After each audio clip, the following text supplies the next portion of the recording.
श्री सीताराम कथा रस रसिक श्रद्धालु श्रोता बंधुओं, श्रद्धामयी माताओं,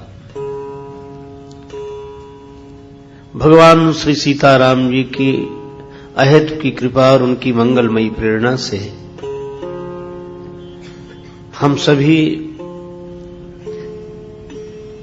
श्री हनुमान चालीसा के माध्यम से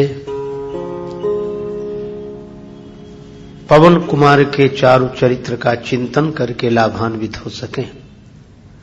उसके पूर्व बड़े प्रेम से श्री भगवान नाम संकीर्तन मिलजुल कर मस्ती के साथ बोले। जय सिया राम, जय जय सिया राम, जय सिया राम, जय सिया राम, जय जय सिया राम, जय सिया राम,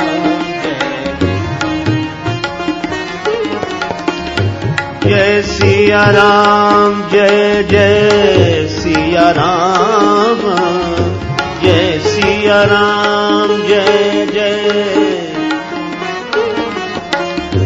जय सिया राम, जय जय सिया राम, जय सिया राम,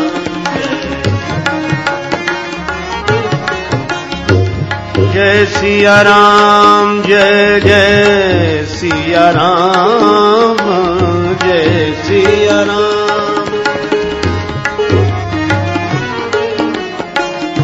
जय सिया राम, जय जय सिया राम, जय सिया,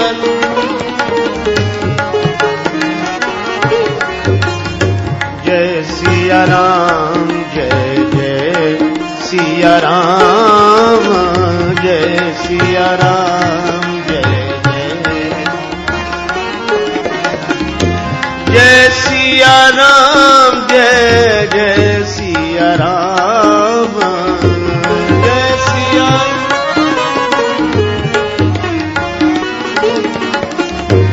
जय सिया राम, जय जय हनुमान, जय सिया राम, जय जय हनुमान, जय हनुमान, जय जय हनुमान, जय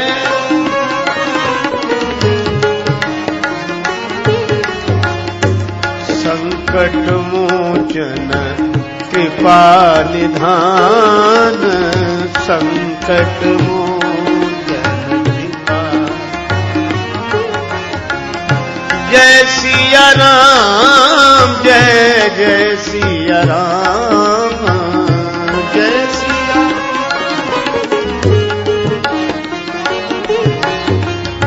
जय सिया राम, जय जय सिया राम, जय सिया राम, जय जय,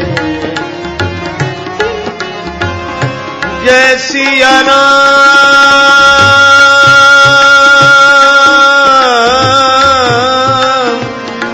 सिया राम,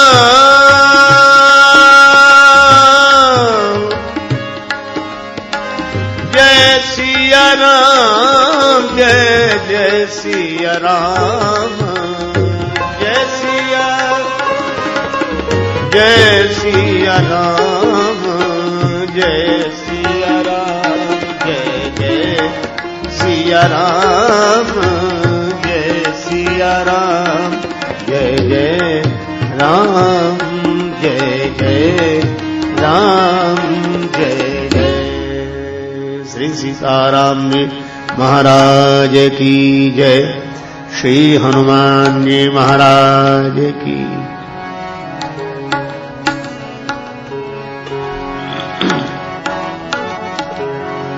जो यह पढ़े हनुमान चालीसा, जो यह पढ़े हनुमान,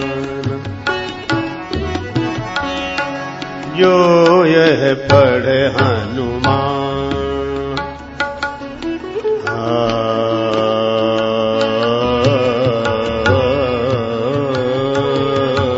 हनुमान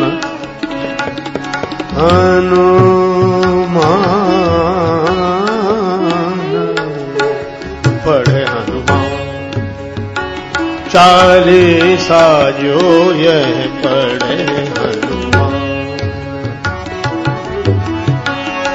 होई सिद्धि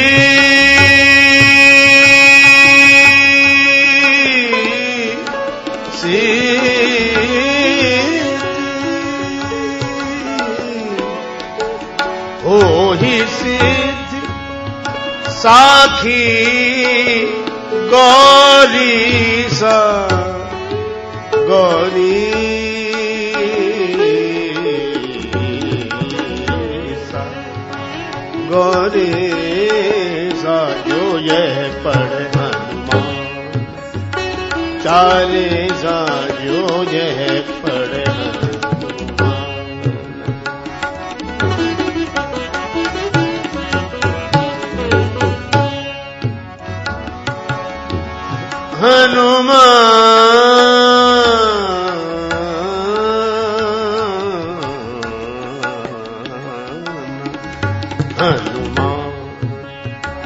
चालीसा जो यह पढ़े हनुमान पढ़े हनुमान पढ़े हनुमान।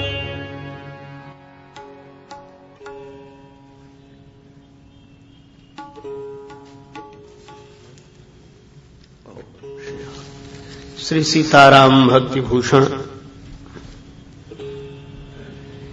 संत प्रवर गोस्वामी श्री तुलसीदास जी महाराज श्री हनुमान जी महाराज के चार चरित्रों का वर्णन करते हुए श्री हनुमान चालीसा की फलश्रुति में यह पंक्ति प्रस्तुत करते हैं।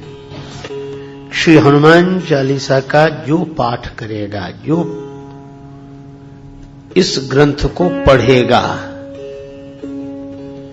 भगवान शंकर की साक्षी से मैं कहता हूं कि उसे अवश्य सिद्धि की प्राप्ति होगी।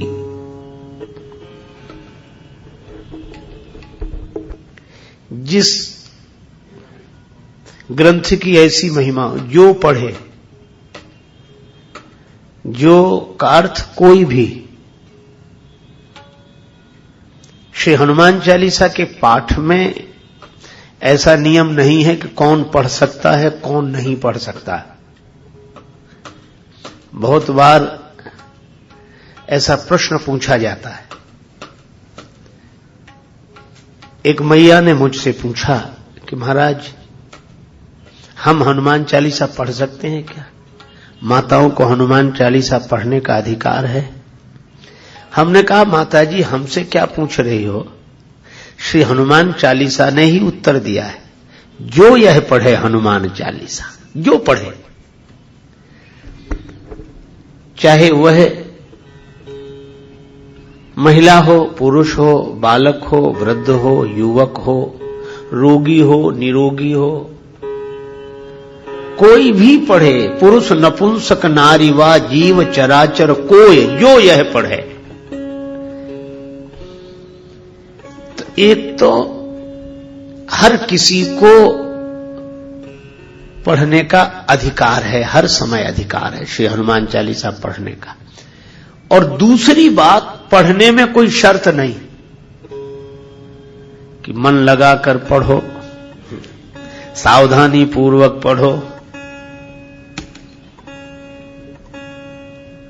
सवेरे सवेरे पढ़ो, पूरब की तरफ मुख करके पढ़ो, आसन लगाकर पढ़ो, उत्तर की तरफ देखकर पढ़ो। कहा कि कैसे पढ़े यह भी नहीं लिखा, कौन पढ़े यह भी नहीं लिखा, जो यह है। कैसे पढ़े, कहा कैसे की बात ही नहीं, पढ़े। कितनी सुविधा है। हनुमान चालीसा जो कोई भी पढ़े, केवल पढ़े, उसको सिद्धि मिल जाएगी। विश्वास नहीं होता कि बिना किसी नियम के और किसी को केवल ये हनुमान चालीसा पढ़ने से सिद्धि मिल जाएगी। श्री तुलसीदास जी महाराज, आपके वचन पर हमें विश्वास नहीं होता। तुलसीदास जी कहते हैं विश्वास करो, क्योंकि इसकी साक्षी स्वयं गौरीपति भगवान शंकर दे रहे हैं। भगवान शंकर की साक्षी करके कहता हूं कि कोई भी कैसे भी श्री हनुमान चालीसा का पाठ करे, इस ग्रंथ को पढ़े, उसे अवश्य सिद्धि की प्राप्ति होगी होगी होगी।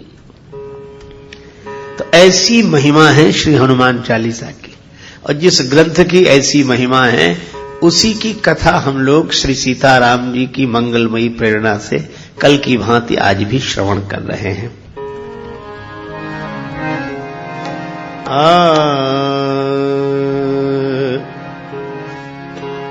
जय हनुमान ज्ञान गुण सागर, जय हनुमान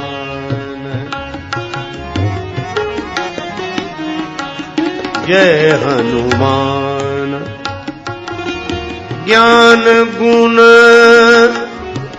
सागर,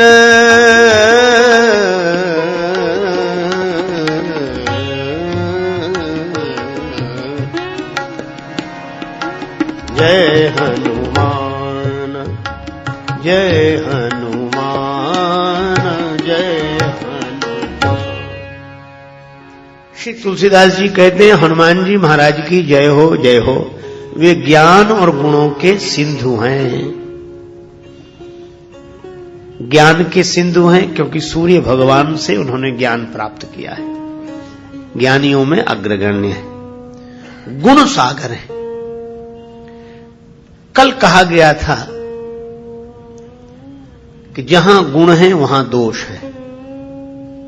केवल गुण ही गुण किसी के जीवन में हो, यह प्रकृति के नियम के विरुद्ध है। किंतु हनुमान जी में दोष नहीं, गुण ही गुण है। क्यों? इसलिए क्योंकि जानकी माता ने उन्हें आशीर्वाद दिया है, सुन सुत सद्गुण सकल तव हृदय बसहु हनुमंत। जानकी माता के आशीर्वाद से वे सकल गुण निधानम हैं, अखिल गुणगण निलय हैं श्री हनुमान जी महाराज। और एक बात और है, गुण सज्जन के पास इकट्ठे होकर रहते हैं। जैसे वर्षा चारों तरफ होती है, पानी बरसता है फिर बहता है, पर तालाब में जाकर ठहरता है। भगवान श्री राम जी ने लक्ष्मण जी से यही कहा, सिमिट सिमिट जल भरहि तलावा, जिम सद्गुण सज्जन पहि आवा। सद्गुण सज्जन के जीवन में ठहरते हैं। तो हनुमान जी महाराज सज्जन हैं, इसलिए सारे गुण उनमें इकट्ठे हो गए। तो आप कहेंगे सज्जन की पहचान क्या? देखो, ऐसे तो हम लोग किसी को भी सज्जन कहते हैं, कहना ही चाहिए, यह बड़े सज्जन हैं, एक सज्जन मुझे मिले, ऐसे कहते हैं। किंतु श्री रामचरितमानस में सज्जन की 3 परिभाषाएं दी। एक तो स्वयं श्री हनुमान जी ने बताया सज्जन कौन, एक भगवान श्री राम जी ने बताया सज्जन कौन, और एक श्री तुलसीदास जी ने सज्जन की परिभाषा दी। विभीषण जी अभी जागे हैं और श्री राम राम राम स्मरण करने लगे, तो हनुमान जी क्या बोले? मन ही मन, राम राम ते ही सुमिरन कीन्हा, हृदय हरस कपि सज्जन कीन्हा। राम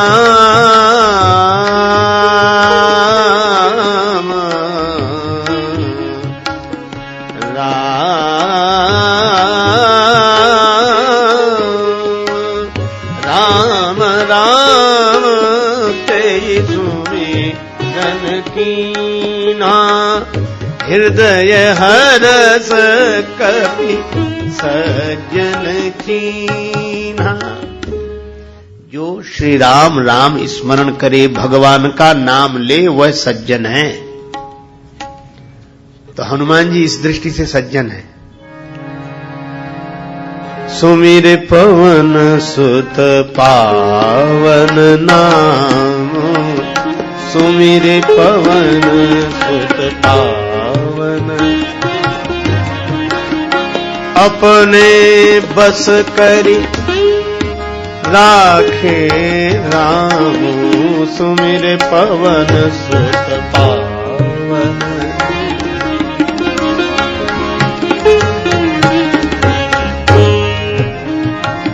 अपने बस करी राखे राम,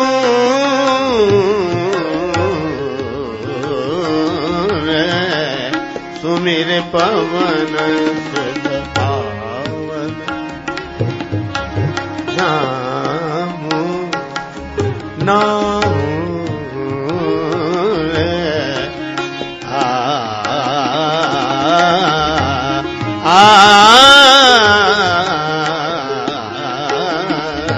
सुत पावन, नाम सुमिर पवन सुत पावन, सुमिर पवन सुत पावन नाम, सुमिर पवन पावन नाम, सुमिर पवन सुत पवन सुत पवन सुत पावन। हनुमान जी निरंतर नाम स्मरण करते रहते हैं, जय सिया राम, जय जय सिया राम, जय सिया राम, जय जय सिया राम, राम राम राम राम स्मरण करते हैं। तो हनुमान जी सज्जन हैं, इसीलिए गुण सागर हैं। जय हनुमान ज्ञान गुण सागर, क्योंकि जिम सद्गुण सज्जन पहि आवा। दूसरी बात, श्री राम जी ने परिभाषा दी सज्जन की, जननी जनक बंधु सुत दारा, तनु धनु भवन सुहृद परिवारा, सबके ममता ताग बटोरी, मम पद मन ही बांध बरडोरी। माता पिता भाई पुत्र पत्नी शरीर धन मकान परिवार सबसे अपनी ममता हटाकर श्री राम जी कहते हैं कि जो मेरे चरणों से जोड़ दे वह सज्जन है, अस सज्जन मम उर बस कैसे। तो हनुमान जी ने तो अपनी पूरी ममता भगवान के चरणों से जोड़ दी।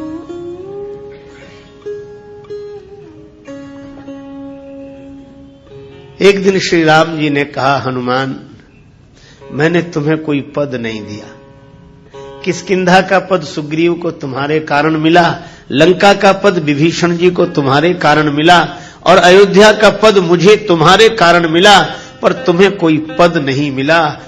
हनुमान जी ने कहा कि सबसे ज्यादा लाभ में तो मैं हूं प्रभु। राम जी ने कहा कैसे? कहा कि सुग्रीव को किष्किंधा का एक पद मिला, विभीषण को लंका का एक पद मिला, है ना, और अयोध्या का एक पद आपको मिला। और हनुमान जी ने तो प्रभु के चरणों में सिर रखकर कहा कि प्रभु मुझे तो आपके ये दो दो पद मिले हैं, तो जिसे दो दो पद मिले हों वो एक पद के चक्कर में काहे को पड़ेगा। सबके ममता ताग बटोरी, मम पद मन ही बांध बर डोरी। इस दृष्टि से भी हनुमान जी सज्जन है। अब एक परिभाषा श्री तुलसीदास जी ने दी है कि सज्जन कौन। कहा कि दूसरे के सुख को देखकर जो सुखी हो जाए, दूसरे के सुख से जो प्रसन्न हो वह सज्जन है। कैसे? बरसात होती है, नदियों में जल बढ़ता है, उमड़ घुमड़ कर नदियां चलती हैं, तालाब भी उमड़ने घुमड़ने लगता है। जग बहु नर सर सरी सम भाई, जे निज बाढ़ बढ़ई जल पाई। ऐसे तो दुनिया में बहुत से लोग हैं कि अपने में कुछ बढ़ोतरी होने पर उमड़ने घुमड़ने लगते हैं, लेकिन सज्जन कौन? कहा कि समुद्र में ज्वार कब आता है? कहा कि जब पूर्णिमा के दिन चंद्रमा पूर्ण होता है। तो पूर्णता तो चंद्रमा को मिली है, और ज्वार समुद्र में आ गया।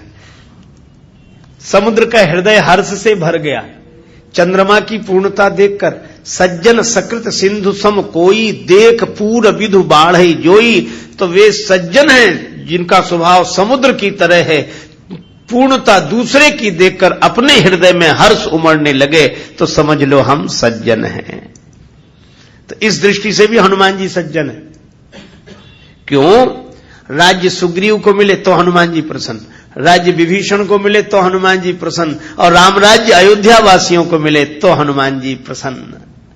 यह सज्जन है और सद्गुण सज्जन के पास ही ठहरते हैं। इसीलिए कहा जिम सद्गुण सज्जन पही आवा। तो हनुमान जी सज्जन हैं, इसीलिए सारे गुण उनके पास इकट्ठे हैं। तभी गोस्वामी जी कहते हैं जय हनुमान ज्ञान गुण सागर। आगे कहा जा रहा है जय कपीश,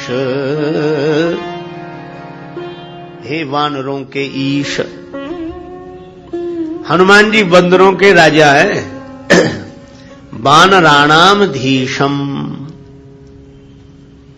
किसी ने कहा कि ये हनुमान जी तो स्वयं सुग्रीव जी की सेवा में रहते हैं, तो वानरों के राजा सुग्रीव हैं कि श्री हनुमान जी? तुलसीदास जी बोले कि स्वयं सुग्रीव जी ने ही इन्हें वानरों का मुख्य स्वीकार कर लिया। कब? जब अयोध्या से सभी वानर विदा कर दिए गए। अब गृह जाहु सखा सब, भजहु मोहि दृढ़ नेम। अब अपने अपने घर जाओ, मेरा भजन करना, नियम पूर्वक भजन करना, मुझे सदा सब जगह उपस्थित मानकर प्रेम करना, घर जाओ। अब एक अद्भुत बात है कि सभी वानरों को विदा किया गया, श्री हनुमान जी को विदा नहीं किया गया। क्यों? राम जी से किसी ने कहा कि आप सबको विदा कर रहे हैं, श्री हनुमान जी को नहीं। श्री राम जी बोले सबसे कहा कि अपने अपने घर जाओ, और श्री हनुमान जी का घर ही नहीं है, उन्हें कहां भेजें? जिनका घर हो तो उनसे तो कहेंगे अब अपने घर जाओ, लेकिन जिनके घर ही नहीं उन्हें कहां भेजें? तो उनके लिए तो कहना पड़ेगा अब आप कहां जाओगे, आप तो यहीं रहो। और दूसरी बात यह है कि श्री हनुमान जी को मैं विदा कर नहीं सकता। क्यों? ऋणिया राजा राम भे धनिक भये हनुमान। राम जी बोले मैं हनुमान जी का ऋणी हूं। कपि से ऋण हम नाई, भरत भाई कपि से ऋण हम नाई, हम नाही, हम नाही, हम नाही, हम नाही, कपि से ऋण हम नाही।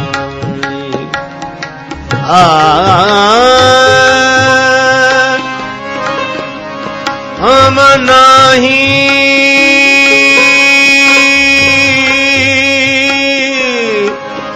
ना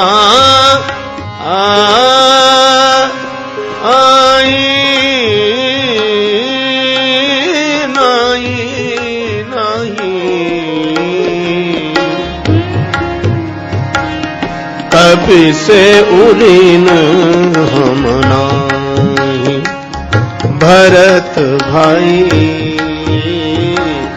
कपि से ऋण हम नाही। हनुमान जी के ऋणी हैं राम जी, तो जिनसे कोई लेना देना ना हो उनसे तो कहेंगे कि अब जाओ, और धनी आकर बैठे उसका कर्ज न चुके तो उससे कैसे कहेंगे अब जाओ। इसीलिए सभी वानर विदा किए गए, हनुमान जी नहीं विदा किए गए। और सब वानरों को विदा करने के लिए श्री हनुमान जी गए। सुग्रीव जी से हनुमान जी ने कहा, दिन 10 करी रघुपति पद सेवा, पुनि तव चरण देखी हूं देवा। हनुमान जी ने कहा कि कुछ दिन राम जी के चरणों की सेवा करके फिर आपकी चरण सेवा में आ जाऊंगा, आप ही तो हमारे बंदरों के स्वामी हैं। सुग्रीव जी बोले, आज से मैं नहीं तुम, पुण्य पुंज तुम पवन कुमारा, सेवहु जाय कृपा आगारा।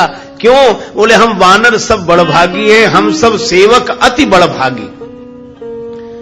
सुग्रीव जी बोले, हम जितने बंदर हैं बड़े बड़भागी हैं, संतत सगुण ब्रह्म अनुरागी, क्योंकि राम जी की सेवा मिली इसलिए हम बड़भागी हैं। परंतु हनुमान जी हमें आज सेवा से दूर जाना पड़ रहा है, पर तुम्हें अभी भी सेवा मिली हुई है, इसलिए हम सब बड़भागी तो हैं, पर हनुमान सम नहीं बड़भागी, नहीं को राम चरण अनुरागी। तो सुग्रीव जी बोले, इस दृष्टि से देखें तो वानरों में प्रमुख तुम ही हो, वानरों के मुख्य तुम ही हो। तुलसीदास जी बोले, बिल्कुल ठीक कह रहे हैं, इसीलिए हम भी कहेंगे वानराणाम धीशम। और इसी का अनुवाद श्री हनुमान चालीसा में, जय कपीश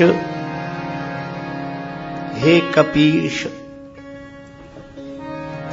तिहु लोक उजागर। आपका यश तीनों लोकों में है। देखो 3 लोक, चलो ऐसे मान लो, आकाश पृथ्वी पाताल,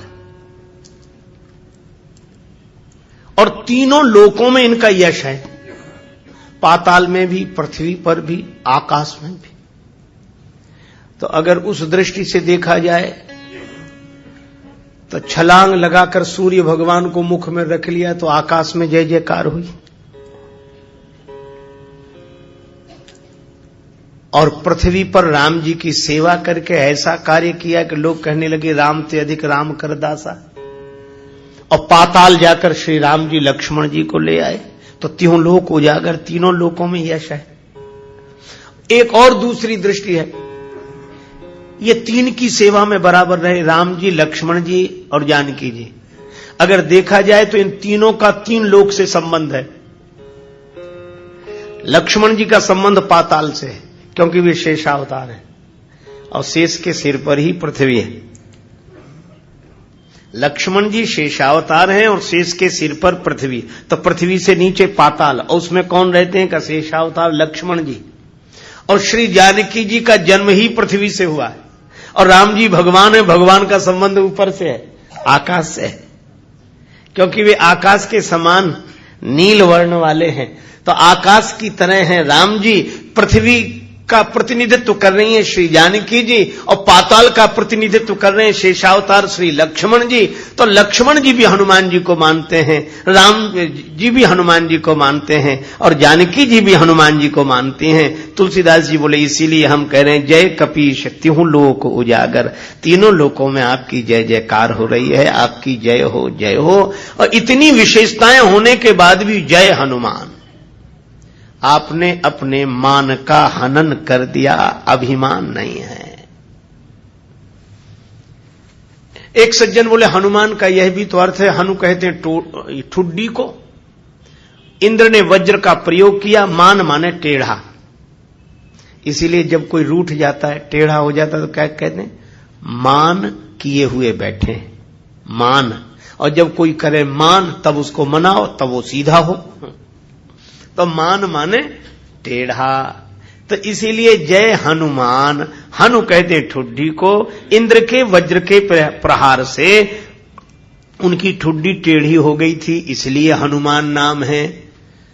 पर ऐसी बात नहीं है। श्री तुलसीदास जी ने कहा कि वज्र से हनुमान जी की ठुड्डी का कुछ नहीं बिगड़ा, फिर इंद्र के वज्र की ही दुर्दशा हो गई। जाकी चिबुक चोट चूरन किए, रदमद कुलिश कठोर को, ताकी है तमक ताकी ओर को। वज्र की चोट चिबुक पर नहीं लगी, चिबुक माने ठुड्डी की चोट इंद्र के वज्र पर लगी और वज्र का अभिमान टूट गया। तो इंद्र के वज्र का अभिमान तोड़ने वाले बजरंग बली ही हो सकते हैं और कोई नहीं। और ऐसे वज्रांग हैं, फिर भी उन्होंने अपना मान नहीं रखा, मान का हनन कर दिया। ऐसे हनुमान जी की जय हो, जय हो, जय हो। जय हनुमान ज्ञान गुण सागर, जय कपीश तीनों लोक उजागर, जय कपीश।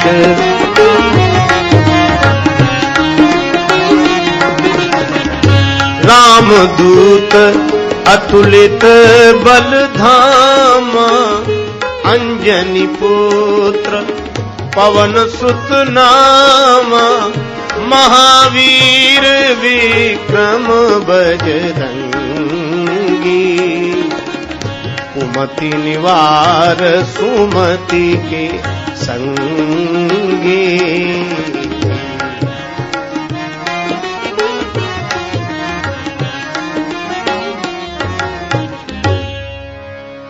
रामदूत अतुलित बल धामा, यह राम जी के दूत हैं। राम जी के दूत हैं। दूत का अर्थ है संदेश वाहक। संदेश वाहक जब किसी के पास जाता है तो अपने स्वामी का संदेश और स्वामी की शक्ति लेकर जाता है। हनुमान जी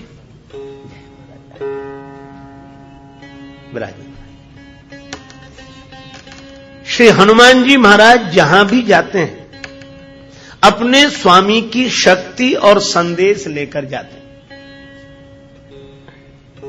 उनका अपना अभिमान नहीं। रावण ने जब पूछा, वानर यह बताओ किसके बल पर बगीचा उजाड़ा?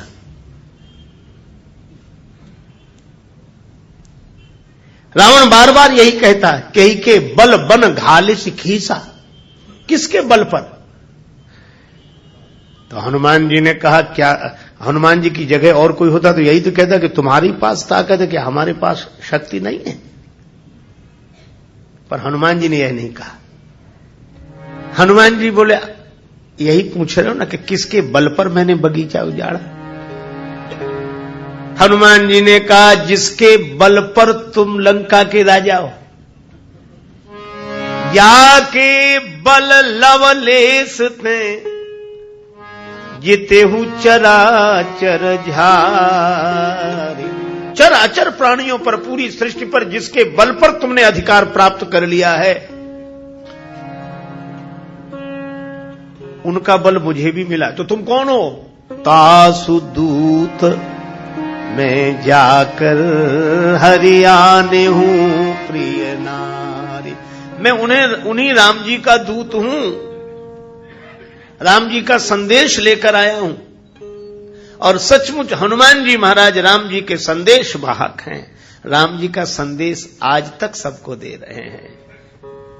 राम कथा सुनते हैं और राम जी का संदेश देकर जीव मात्र को, शरणागत जनों को निर्भय बनाते हैं।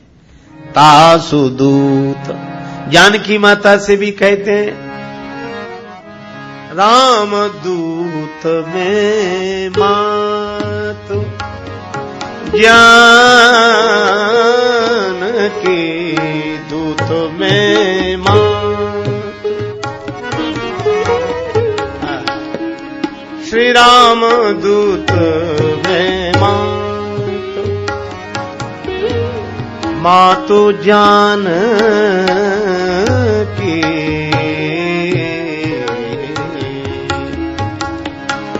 सत्य शपथ करुणा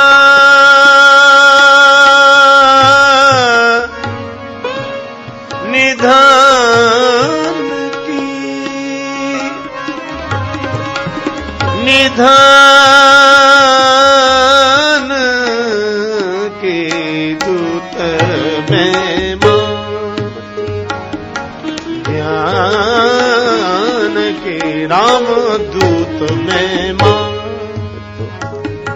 दूत में मातु मातो जान के राम दूत, मैं मात, मैं मात, मैं मात, मैं राम जी का दूत हूं।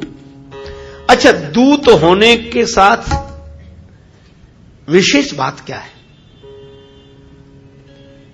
दूत वह है जिसका अपना अभिमान नहीं होता। संदेश भी स्वामी का, शक्ति भी स्वामी की, सब कुछ स्वामी का है। मैं तो केवल सूचना देने वाला, मेरा अपना कुछ नहीं। दूत माध्यम होता है और माध्यम अभिमान शून्य होता है। अभिमान शून्य हुए बिना कोई माध्यम हो नहीं सकता। किसी ने दरवाजे से कहा कि दरवाजे धन्यवाद, क्यों? तुम न खुलते तो रोशनी न मिलती, तुम खुल गए तो हमें रोशनी मिल गई।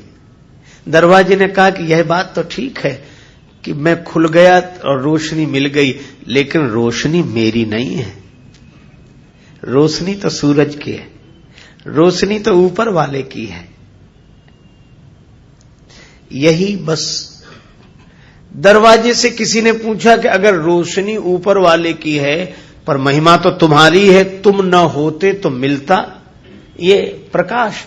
दरवाजा बोला यही तो है, जब हम थे तब रोशनी कहां मिल रही थी?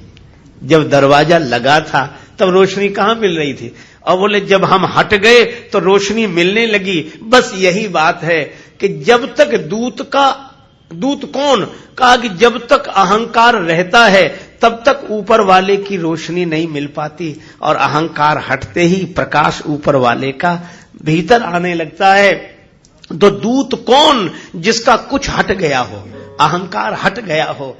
और हनुमान जी ऐसे माध्यम है, इसीलिए वो जय हनुमान। उन्होंने मान का ऐसा हरण किया है, हनन किया है कि वो ऊपर वाले का प्रकाश उनके माध्यम से जाता है, संदेश उनके माध्यम से जाता है। वो कहते हैं मैं कुछ नहीं, मैं तो राम जी का दूत हूं। जो इतना अहम शून्य हो वही माध्यम हो सकता है।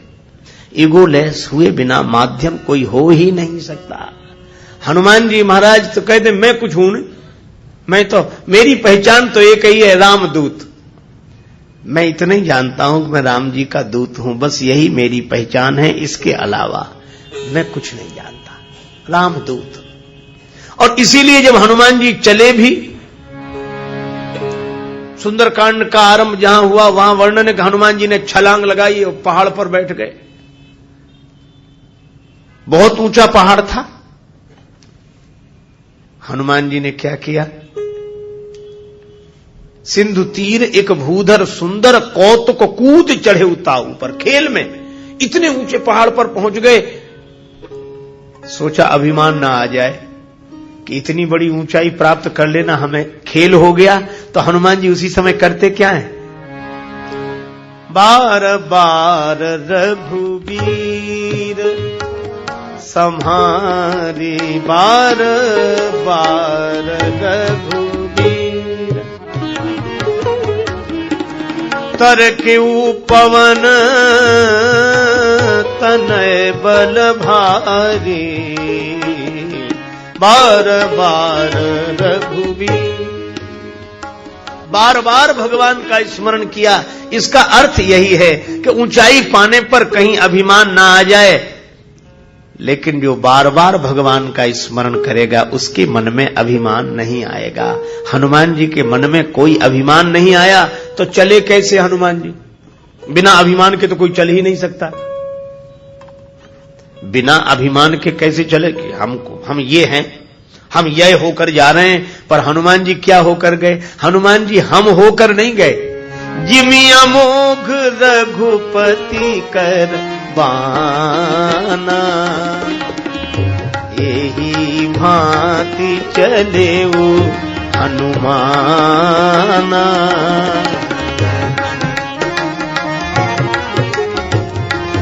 हनुमाना। हनुमान जी ऐसे चले जैसे राम जी का बाण जा रहा हो। अच्छा, अब एक बात देखो, बाण चलते हुए तो आपने देखा होगा, टेलीविजन में धार्मिक सीरियल आते हैं उसमें बाण चलते देखे होंगे। रामायण सीरियल में ही देखा होगा बाणों को चलते हुए। अच्छा, आपने बाण चलते देखा, लेकिन बाण के पांव देखेंगे? बाण के चरण नहीं होते, फिर भी चलता है। ऐसी तो बहुत सी चीजें बिना पांव के चलती हैं। किसी के घर मेहमान जाए तो स्वागत करने वाला गृही पूछता है, क्या चलेगा, ठंडा चलेगा कि गरम? तो कहते ठंडा चलेगा कि गरम। एक आदमी बड़ा विचित्र था, उससे मैं पूछा कि चाय चलेगी कि दूध? तो बोला जब तक चाय बने तब तक दूध ले आओ। तो दोनों चले। कई बार लोग कहते हैं अभी नाश्ता चल रहा है, चाय चल रही है, तो चाय के भी पांव नहीं होते फिर भी चलती है। तो चाय जब चलती है तो उसके पांव नहीं, पर किसी के हाथ से चलती है। चाय कहती है कि हमारे पांव नहीं है, पर हमारी गति तो इनके हाथ में है। बस यह उदाहरण मैंने इसीलिए दिया। बाण के साथ भी वही है। बाण कहता है कि हमारी गति तो हो रही है, पर गति का साधन हमारे पास नहीं है। साधन के बिना गति कैसे हो रही है? कहा हम जिनके हैं, हमारी गति तो उनके हाथ में है। तो बाण की गति तो चलाने वाले के हाथ में होती है। इसी अर्थ में हनुमान जी रामदूत हैं, जिसकी गति स्वामी के हाथ में हो। बाण बनकर हनुमान जी गए और बाण बनकर ही रहे। बाण में कोई अभिमान नहीं, लगे तो ठीक, न लगे तो ठीक। तेजी कैसी? बोले जैसे भगवान चलावे। हनुमान जी गए और जानकी माता से हनुमान जी ने रामदूत का व्यवहार करते हुए कहा, माता, जानकी जी की शिकायत थी, अहह नाथ होने पर विसारे होने पर, अहह नाथ होने पर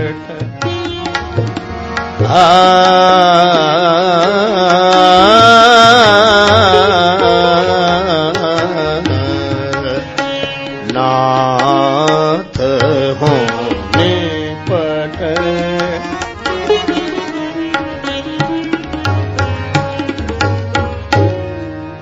जानकी जी को शिकायत थी कि राम जी ने हमें भुला दिया। अब रामदूत की भूमिका देखो। हनुमान जी की जगह दूसरा कोई होता तो यह कहता कि हाँ बात तो आपकी ठीक है, उन्हें ऐसा नहीं करना चाहिए था, गलत किया है उन्होंने, लेकिन हम उनको जाकर समझाएंगे, आप चिंता मत करो। यह दूत का ढंग नहीं है, जिसका संदेश देने आए हो उसी की निंदा शुरू कर दी, फिर काहे के दूत हो। हनुमान जी ऐसा नहीं करते। जानकी जी ने कहा, आहा नाथ हो निपट विसारी, राम जी ने हमें भुला दिया। हनुमान जी बोले, नहीं माता, प्रभु ने आपको नहीं भुलाया। यह है दूत का धर्म, जिसका संदेश लेकर आए हो उसकी तरफ से बोलो। हनुमान जी ने कहा कि नहीं नहीं जानकी माता, प्रभु ने आपको नहीं भुलाया। जानकी जी बोली, प्रभु ने हमें नहीं भुलाया, इसका क्या प्रमाण है? हनुमान जी बोले, और राम जी ने आपको भुला दिया, इसका क्या प्रमाण है? सीता जी बोली, मेरे पास प्रमाण है। क्या?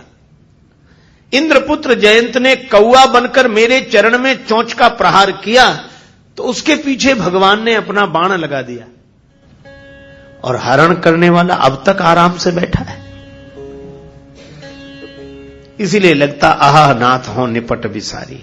पर श्री हनुमान जी ने जो बात कही वो बड़ी अद्भुत। हनुमान जी बोले, माता जी, जयंत जब कौआ बनकर आया तो भगवान क्या धनुष बाण पास में ही रखे थे?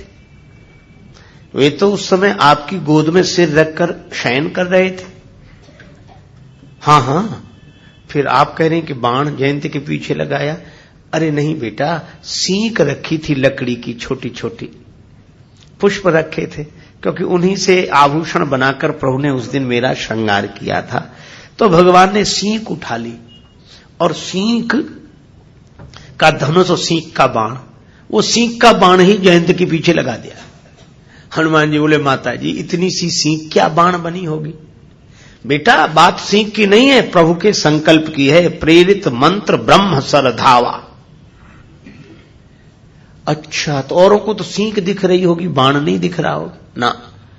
पर मां आपकी दृष्टि में तो वो बाण होगा। हाँ बिल्कुल, प्रभु की दृष्टि में बाण था, जयंत को बाण लगता था, लेकिन औरों को तो सींक दिख रही होगी। हनुमान जी बोले ऐसा भी तो हो सकता है कि प्रभु ने चरण पर चंचु का प्रहार करने वाले इंद्रपुत्र जयंत जो काक का वेश धारण करके आया था, उसके पीछे सींक के रूप में अपना बाण लगा दिया, और हरण करने वाले रावण के पीछे किसी और रूप में बाण को लगा दिया हो। जानकी जी बोली और किस रूप में? बाण आया, बिल्कुल आया है, हरण करने वाले के पीछे भी बाण लगा है, तो वो बाण है कहां, किस रूप में है? हनुमान जी से जानकी मैया ने पूछा। हनुमान जी बोले माता बस सामने देख लो, सामने देख लो। निशिचर निकर पतंग सम, ये रघुपति बाण कृशानु, जननी हृदय धीर धर, जरे निशाचर ज्ञान। का ये वानर के रूप में राम जी का बाण ही आया है। जिमि अमोघ रघुपति कर बाना, एही भांति चलेऊ हनुमाना। ये रघुपति बाण कृशानु, कृशानु क्यों? धनुज वन कृशानुम, यह राम जी का बाण है। जानकी माता बोली बेटा हनुमान, बड़ा भला किया कि तुमने बता दिया। हनुमान जी चरणों में गिर गए। नहीं माता, मैं आपको क्या बताऊंगा, आपको पता लग गया था और आपने रावण को भी बता दिया। मैंने? हाँ, रावण जब आपको कृपाण दिखा दिखाकर धमका रहा था, तब आप सोच रही थी क्या मैं अकेली हूं? विचार किया नहीं, अकेली नहीं हूं, कोई है, हनुमान आ गए। तो आपने भी यही कहा था, असमन समुझी कहत ज्ञान की, खल सुधि नहीं रघुवीर बाण की। और वह बाण और कोई नहीं, ये रघुपति बाण। कौन है? हनुमान जी। और देखो बाण में अपना प्राण भी नहीं होता, बस बाण का तो सब कुछ भगवान के हाथ में होता है। तो जो बाण की तरह अपना अहंकार छोड़कर अपना सब कुछ भगवान के हाथ में दे दे, वही राम जी का दूत हो सकता है। जब राम जी हनुमान जी को भेजने लगे, राम जू ने कपि पुंजन में सुत अंजनी को अपनाई के भेजो, माथे पे हाथ की छाह करी कर मुंदरी हाथ गहाई के भेजो, राजस बैन न बोली सके तब नैनन नीर बहाई के भेजो, संकट सिंह को काटिवे को हनुमान ही बाण बनाई के भेजो। तब भगवान ने कहा हनुमान एक काम करना। क्या? कही बल विरह बेगी तुम आयो। हमारे बल का वर्णन करना और हमारे विरह का वर्णन करना।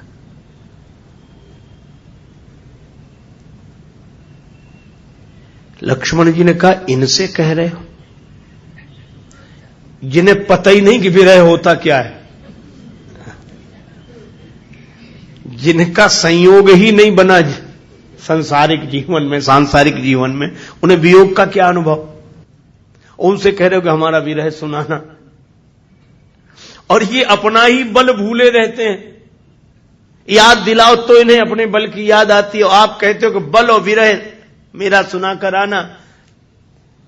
बड़ी बढ़िया बात राम जी ने कही। बोले यही मेरे सच्चे दूत हो सकते हैं। कहा क्या? बोले मेरे बल का वर्णन तो वही कर सकता है जिसे अपने बल का ज्ञान ही न रहता हो, और जिसे अपने बल का ज्ञान रहता हो वो हमारे बल का वर्णन क्या करेगा, और जिसका अपना विरह हो वो हमारा विरह क्या सुनाएगा। तो हनुमान जी का न अपना बल है न अपना विरह है, वे तो कहते सब कुछ राम जी का है, इसलिए बल भी राम जी का है और विरह भी राम जी का है। जिसका सब कुछ राम जी का हो जाए वह क्या बचा? बोले हमारा सब कुछ राम जी का है और तुम किसके हो? बोले हम राम जी के। तो तुम राम जी के कौन हो? तो हनुमान जी कहते हैं राम दूत मैं मातु जानकी। और इसीलिए तुलसीदास जी कहते हैं राम दूत अतुलित बलधामा, दूत अतुलित अंजनी पुत्र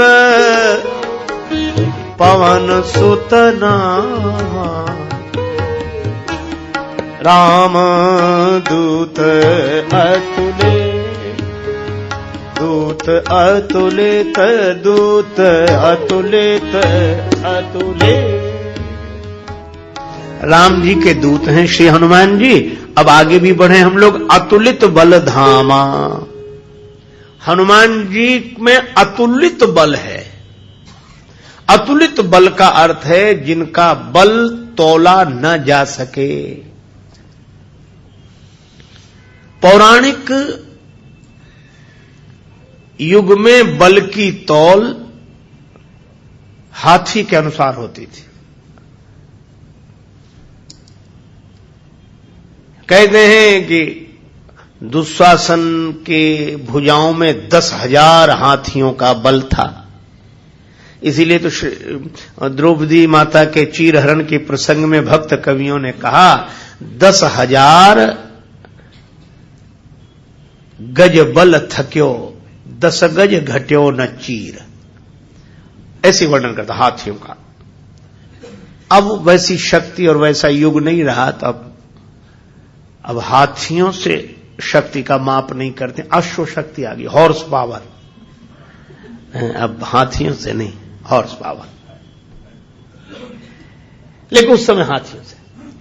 एक संत कह रहे थे कि 10,000 हाथियों में जितना बल होता है उतना बल एक दिग्गज में। हमारी पौराणिक मान्यता है कि दिशाओं का एक एक हाथी दिग्गज।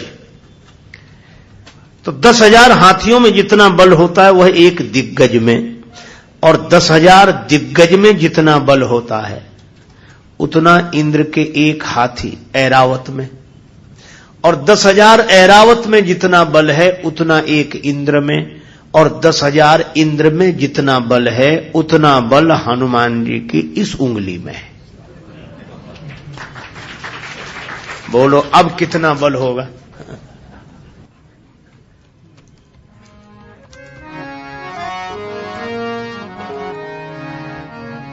अतुलित बल धाम, बल धाम, अतुलित बल धाम,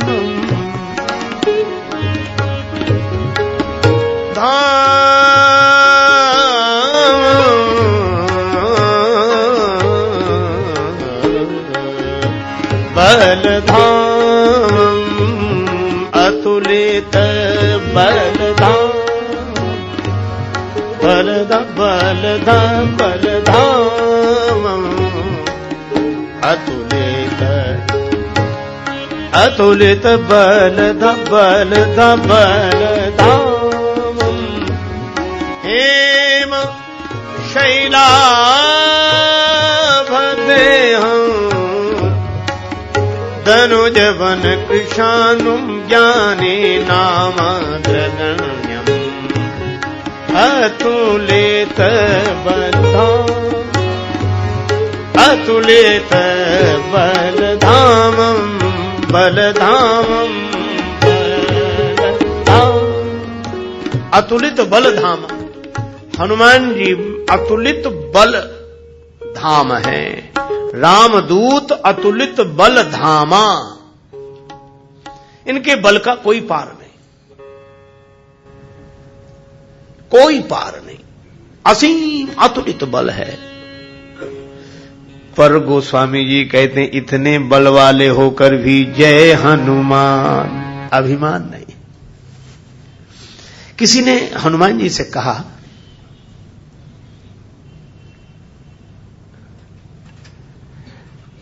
तुलसीदास जी ने हनुमान बाहुक में लिखा द्रोण सो पहाड़ लियो खेल ही उखार, कंदुक जो कपि खेल बेल कैसो फल भो।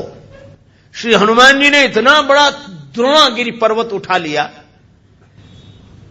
कई बार लगता है हम लोग हनुमान जी का जहां जहां दर्शन करते हैं, जिन जिन मंदिरों में हनुमान जी आज भी पहाड़ लिए खड़े हैं।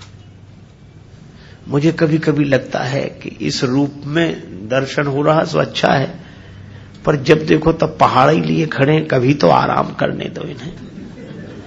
उस संकट के समय संकट मोचन का रूप है, लेकिन और कभी कभी लगता है कि हनुमान जी का दर्शन करें, वो अब इधर देखें कि उधर पहाड़ लिए खड़े हैं उनको। पर श्री हनुमान बाहुक पढ़ा तो मन को शांति मिलेगी। अरे अपने को लग रहा है वो पहाड़ है, पर हनुमान जी तो कंदुक ज्यों कपि खेल, बेल कैसो फल भो। हनुमान जी अपने हाथ में इतना बड़ा पहाड़ ऐसे रखे रहते हैं जैसे कोई बेल का फल अपने हाथ में रखे रहे। बेल कैसो फल भो, ये तो बल की बात के इतना बड़ा पहाड़ बेल जैसा फल हो गया। और गति कैसी, मारुत नंदन मारुत को मन को खगराज को बेग लजायो, और वहां से यहां तक परब्बत की नभ लीक लसी कपियों धुकी धायो। श्री हनुमान जी महाराज के बल का तो कोई पार नहीं। देखो रावण बड़ा बलवान। एक दिन रावण हनुमान जी से बोला कि हमारी आपकी लड़ाई हो जाए। हनुमान जी बोले तैयार, पर फैसला कैसे होगा, बड़ी देर तक लड़ाई होगी, तुम भी बलवान और हम पर भी राम जी की कृपा है। रावण बोला लंबा वाला युद्ध नहीं, एक एक मुक्के का युद्ध, एक मुक्का मैं मारूंगा एक तुम मारो। हनुमान जी ने कहा हम तैयार हैं। रावण पहले मुक्का तुम ही मारो। रावण बोला मैं क्यों, तुम क्यों नहीं? हनुमान जी बोले इसलिए कहीं हमने पहले मुक्का मार दिया तो पता नहीं तुम्हारी वारी आती भी है कि नहीं, तुम्हारी मन की मन में ही रह जाएगी, इसलिए पहले तुम ही। रावण ने पूरी शक्ति से मुक्के का प्रहार किया, पर तुलसीदास जी कहते हैं जान उठे कि कभी भूमि न गिरा। हनुमान जी घुटने के बल वीरासन में बैठे रहे, कुछ नहीं बिगड़ा। और रावण अपनी 20 आंखें बार बार बंद करे फिर खोले फिर। हनुमान जी ने कहा कि आश्चर्य मत करो, हम स्वस्थ हैं, पर अब तुम तैयार हो जाओ। रावण बोला तैयार ही हैं और कर भी क्या सकते हैं।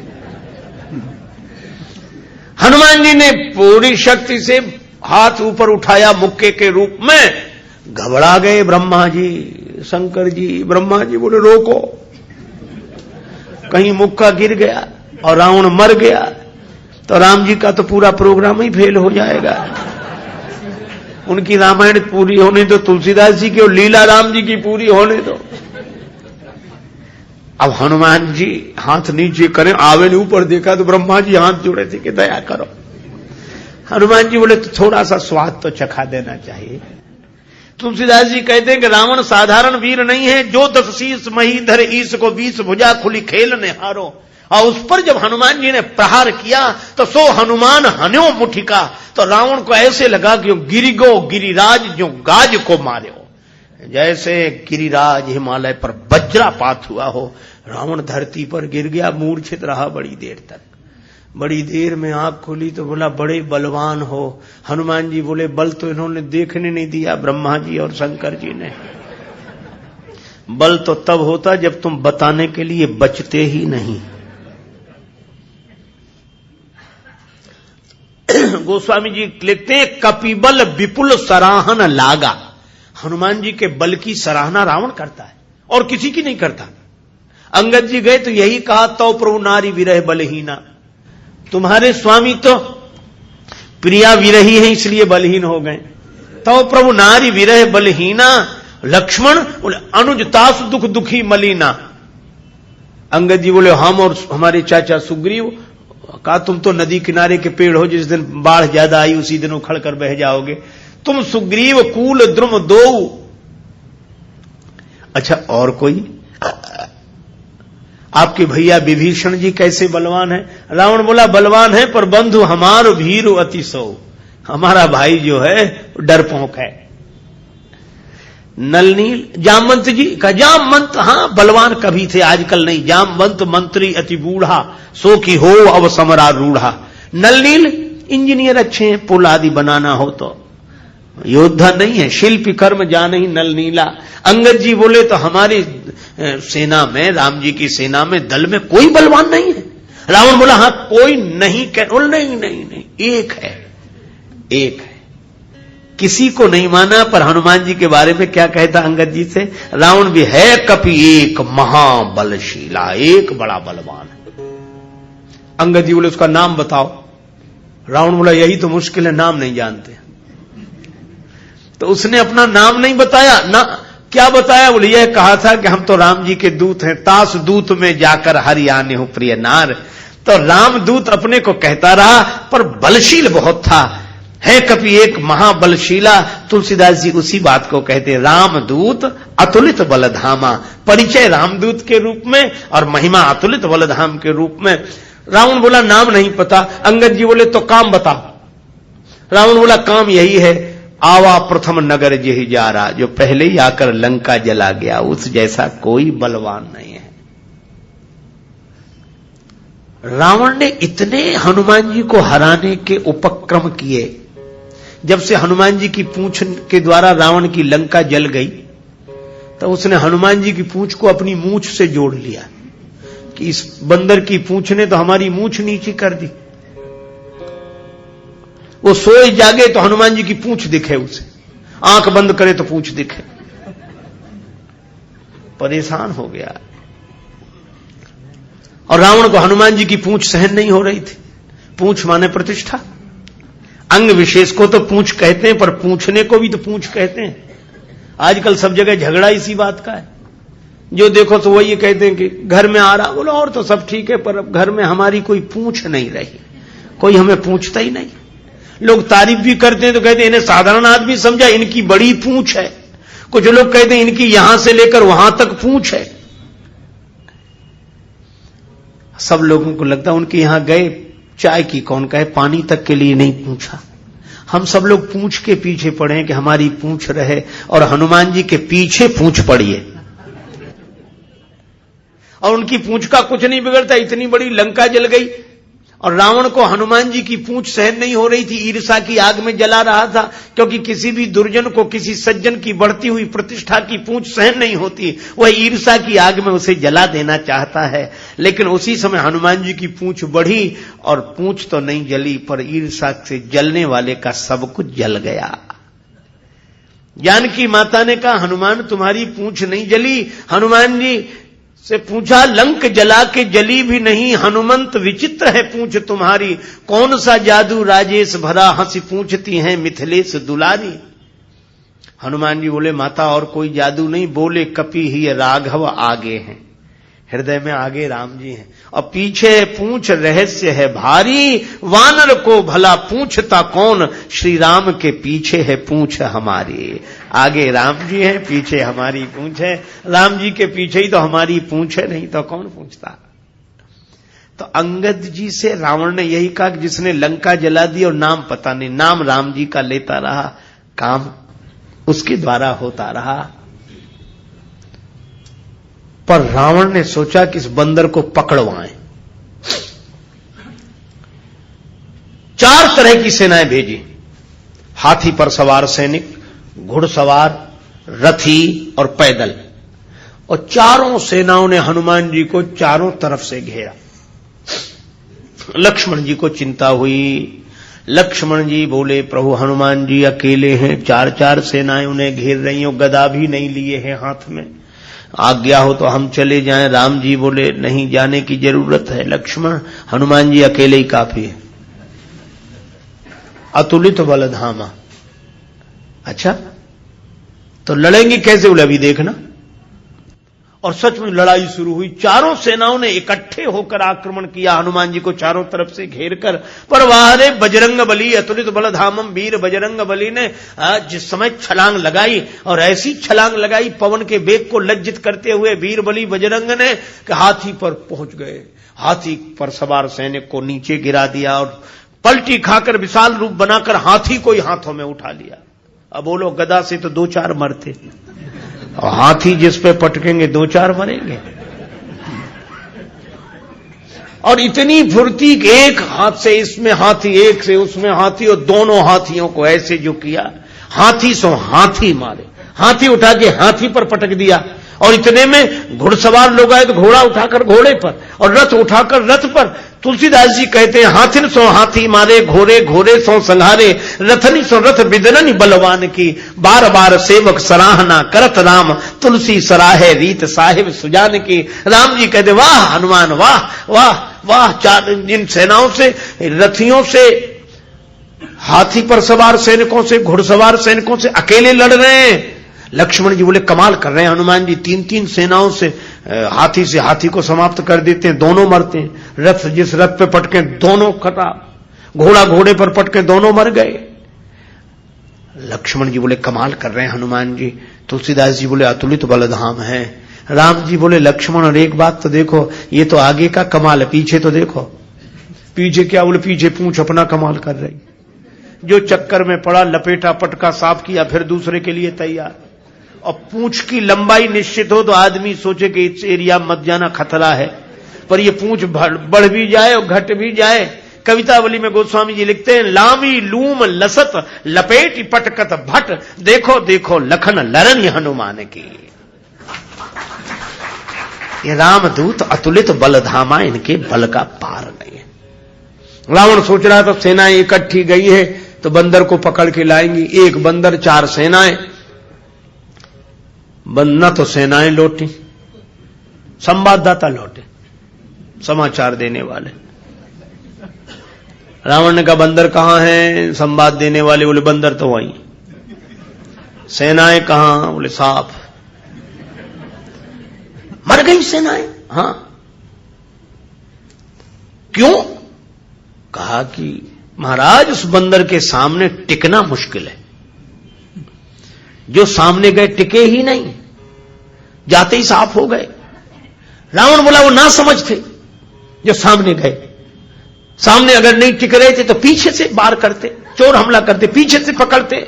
संवाददाता बोले नाराज मत होना, आगे वाले तो कुछ देर टिके भी, पीछे वाले तो उतनी देर भी नहीं टिके। कहा पीछे क्या गड़बड़ी होती थी? बोले पूंछ में लपेट कर। रावण बोला चुप, फिर वही पूंछ, मेरे सामने पूंछ का नाम मत लो। संवाददाता बोले नहीं ले रहे। रावण ने सोचा कि इस बार हम भेजेंगे, अमर सेना भेजेंगे। कवितावली में वर्णन है, मरने वाली सेना नहीं, अमर सेना, मरेगी नहीं। राम जी के दल में गुप्तचरों से समाचार पहुंचा कि अमर सेना आ रही है। विभीषण जी बड़े चिंतित हुए, राम जी चिंतित हुए, अमर हैं तो मरेंगे नहीं। और राम जी बोले हमारी प्रतिज्ञा कैसे पूरी होगी? निश्चरहीन करऊं मही, और ये है अमर। हनुमान जी को पता लगा। हनुमान जी बोले प्रभु चिंता मत करो, दास को आज्ञा दो, कल एक नहीं बचेगा। तो बोले अमर हैं, उन्हें मारोगे कैसे? वे अमर हैं। हनुमान जी बोले हम भी अमर हैं। राम जी बोले उन्हें ब्रह्मा जी ने वरदान दिया है कि तुम अमर रहो। हनुमान जी बोले हमें हमारी जानकी माता ने कहा अजर अमर गुण निधि सुत हो। जानकी माता का आशीर्वाद है, हम भी अमर है। लक्ष्मण जी बोले प्रभु इन्हीं को भेजो, ये अमर अमर की लड़ाई ठीक रहेगी। दूसरे दिन आई अमर सेना, हनुमान जी लड़े ही नहीं उनसे। सामने गए, किसी ने हनुमान जी से कहा लड़ते क्यों नहीं? अमर सैनिक सामने खड़े। हनुमान जी बोले पहले से पता है कि इन्हें मरना नहीं है, तो जिन्हें मरना ही नहीं है उनसे लड़ने से क्या फायदा? तो कुछ तो करो। हाँ कुछ करते।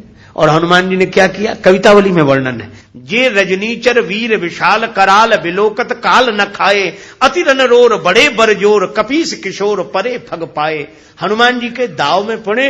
हनुमान जी ने बड़ी लंबी पूंछ बढ़ाई पूंछ और सबको इकट्ठे ही लपेटा, लूम लपेट, और पूंछ में लपेटकर आकाश निहारी के, आकाश की ओर देखकर परम संकल्पवान वीर बजरंग बली ने हां के हठी हनुमान चलाए। अमर थे, बड़े घबरा गए। मरने वाले से जो नहीं मरते उन्हें ज्यादा चिंता होती। मरने वाला तो ये सोचकर निश्चिंत हो जाता कि ज्यादा से ज्यादा मरेंगे और क्या होगा, पर ये अमर थे, ये सोच रहे थे मरेंगे नहीं, पता नहीं कहां जा रहे हैं और कितने ऊपर से गिरेंगे, मरेंगे नहीं, इसलिए ज्यादा चिंता है। ये रजनीचर वीर विशाल कराल बिलोकत काल न खाए, अति रन रोर बड़े बरजोर कपीस किशोर परे फग पाए। हनुमान जी ने क्या किया? लूम लपेट आकाश निहारी के हां के हठी हनुमान चलाए। और हनुमान जी अतुलित बलधामा में ऐसी शक्ति से फेंका कि सूख गए गात। चिंता से उनके शरीर सूख गए। सूख गए गात क्यों? बोले चले नभजात, आकाश में उड़ते ही जा रहे हैं कि ये तो और ऊपर उड़ रहे हैं और ऊपर जा रहे हैं। सूख के गात चले नवजात, और हनुमान जी ने इतने ऊपर फेंक दिए कि पृथ्वी की गुरुत्वाकर्षण सीमा रेखा को पार कर गए। पृथ्वी उन्हें नीचे खींच ही नहीं सकती थी। परे भ्रमबात न भूतल आए, धरती पर लौट कर आए नहीं। हनुमान जी बोले अब तुम खूब अमर बने रहो, आकाश में ही तो मंडरा रहे हो, धरती पर तो एक भी नहीं हो। राम जी की प्रतिज्ञा पूरी हो गई, निश्चरहीन करो मही। रावण आज बड़ा प्रसन्न था कि अमर सेना गई है, तब तो वानर को पकड़कर लौटेगी ही। फिर संवाददाता आए। रावण ने पूछा बंदर कहां है? संवाददाता बोले बंदर तो वहीं है। सेना? संवाददाता बोले ये कैसे कह दें कि मर गई? अमर थी तो मर तो नहीं गई, पर गई। हमने जाते देखी, लौटकर आते नहीं देखी। तो कहा इतनी बड़ी सेना को आकाश में कैसे फेंक दिया? बोले फिर नाराज हो गया, पूंछ में लपेट कर। रावण बोला तुम लोग दूर चले जाओ, मैं सुनना नहीं चाहता पूंछ के बारे में कुछ। ठीक है, ना सुन। रावण अकेले में सोचने लगा कि मैं भी तो जरा देखूं, यह काम अपने हाथ में लेता हूं, किसी को सौंपने से बात नहीं बनेगी। हनुमान जी रण प्रांगण में बैठे थे। रावण चुपके से गया, पीछे से दबे पांव और उनकी पूंछ पकड़ी, 20 भुजाओं की ताकत लगाई कि पूंछ उखाड़े ही डालो।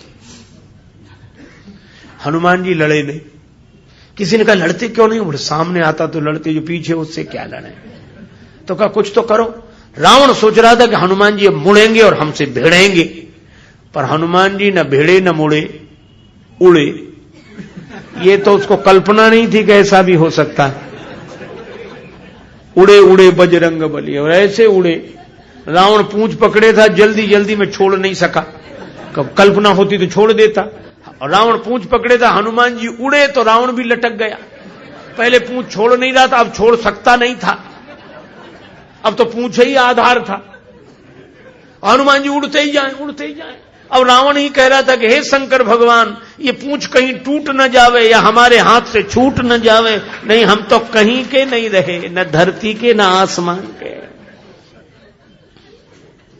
तुलसीदास जी बोले रावण, जिनके चरण पकड़ने चाहिए उन संतों की प्रतिष्ठा की पूंछ उखाड़ने की कोशिश करोगे तो कहीं के नहीं रहोगे, न धरती के न आसमान के।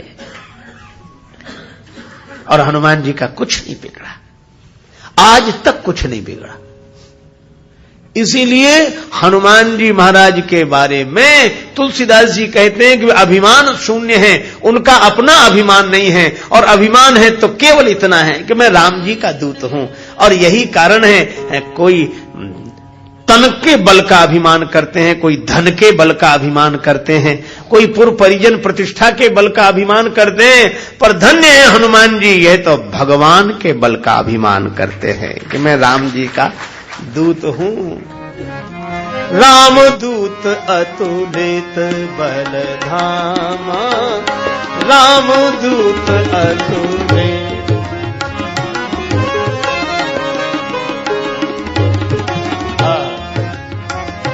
राम दूत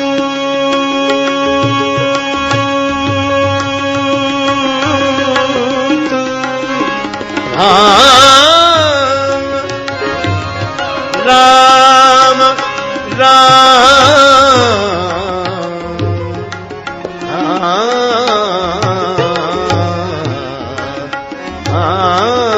राम दूत अतुलित बल धामा, राम दूत अतुलित।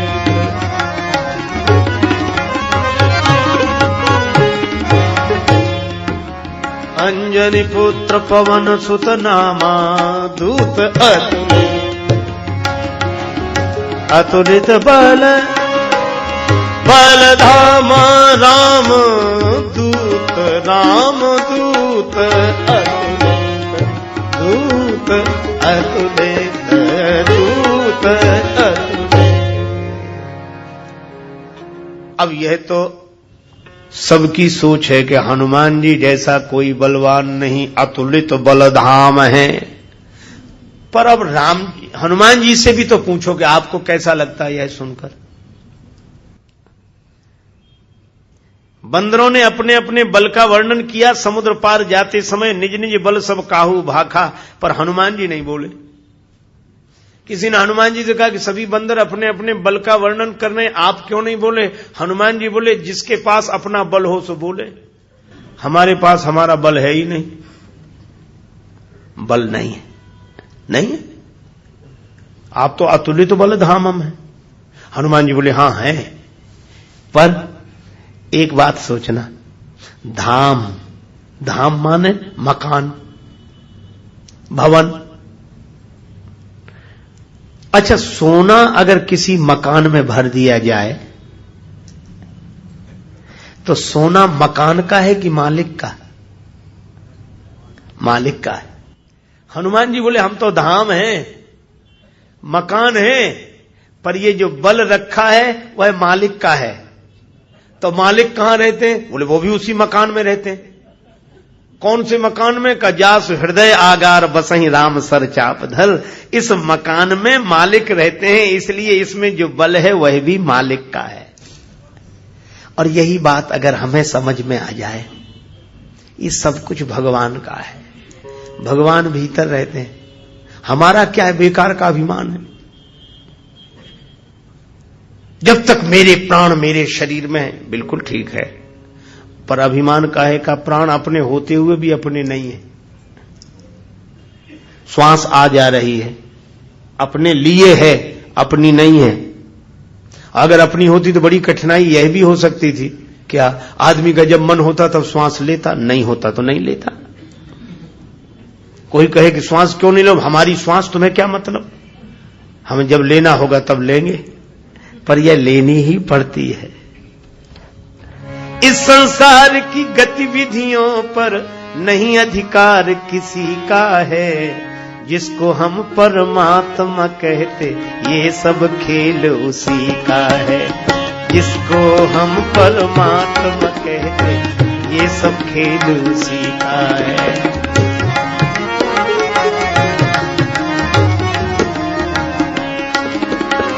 क्षण भर को भी नहीं छोड़ता, सदा हमारे साथ में है। काया की श्वासा डोरी का तार उसी के हाथ में है। जीना मरना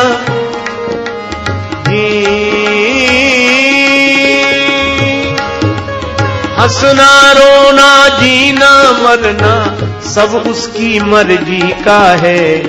जिसको हम परमात्मा कहते ये सब खेल उसी का है।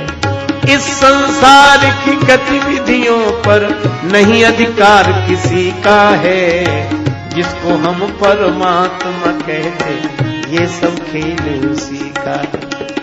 हनुमान जी कहते मैं तो मकान हूं, मालिक मकान के भीतर है, इसलिए बल भी उन्हीं का है। पर हमें तो लगता है कि आपका है, अतुलित बल धाम आप हैं। हनुमान जी बोले पहले पता लगाओ अतुलित बल है किसका, किसका है? हनुमान जी बोले राम जी का। किसने जाना?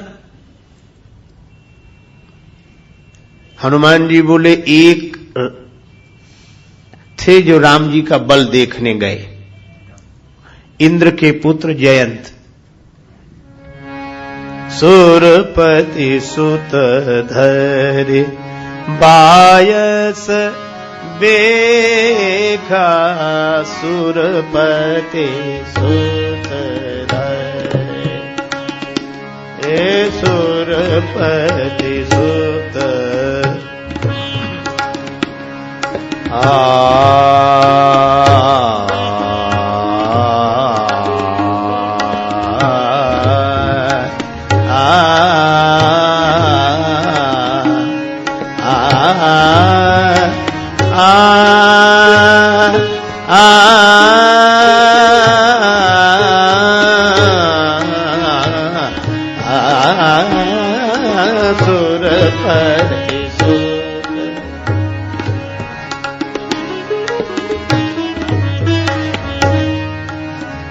सठ चाहत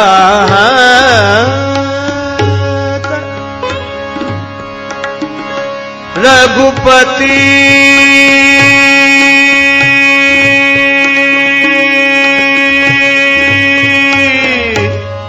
बल दे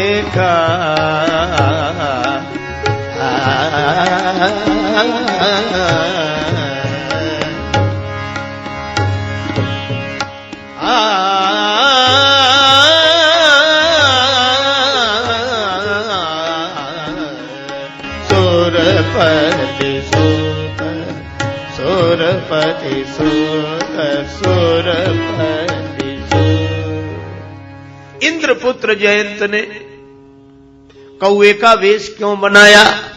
क्योंकि वह राम जी का बल देखना चाहता था। बल देखना था राम जी का, और प्रहार किया श्री जानकी जी के चरण पर।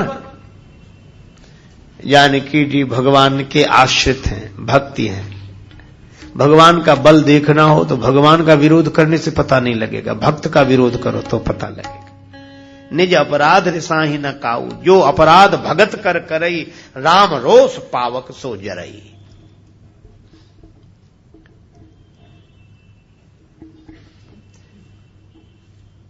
इंद्रपुत्र जयंत के पीछे भगवान ने बाण लगाया, सब जगह भटका, कहीं आश्रय नहीं मिला, न इंद्र के यहां, न ब्रह्मा जी के यहां, न शिव जी के यहां।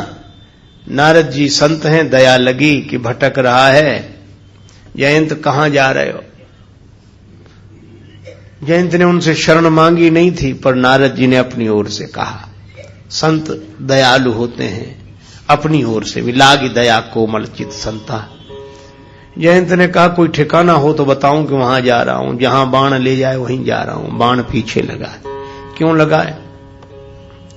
मारने के लिए लगा होगा, कोई वरदान देने के लिए लगा है। मारना चाहता तो तुम्हें ब्रह्मलोक, शिवलोक, इंद्रलोक तक जाने न देता। फिर से दूसरी मुसीबत है, ये बाण प्राण भी नहीं लेता और पीछा भी नहीं छोड़ता। पीछा छुड़ाना है तो एक काम करो, जिसका बाण है उसी की शरण में जाओ। और जयंत राम जी की शरण में जाने लगे तो नारद जी से पूछा कि भगवान पूछेंगे कि शरण में आना था तो भागे क्यों, और भाग गए थे तो आए क्यों? नारद जी बोले कह देना आपका प्रभाव देखना था इसलिए भागा, अब आपका स्वभाव देखना है इसलिए शरण में आ गया। ठीक है, जयंत गए, भगवान ने क्षमा कर दिया। जयंत से पूछा क्यों आए थे? कि आपका बल देखने के लिए। देख लिया? हाँ। राम जी बोले क्या देखा? जयंत बोला आप में अतुलित बल, अतुलित प्रभुताई, मैं मति मंद ज्ञान नहीं पाई, मैं मति मंद ज्ञान नहीं पाई,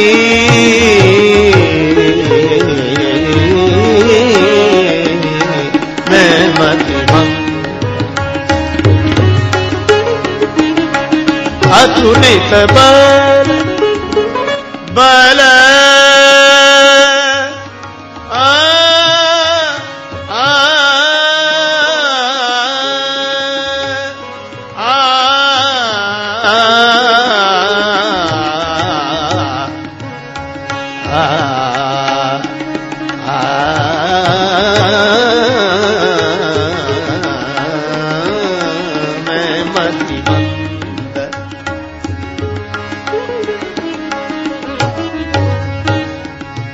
जान नहीं पाए, मैं मति मंद, मैं मति मंद, मैं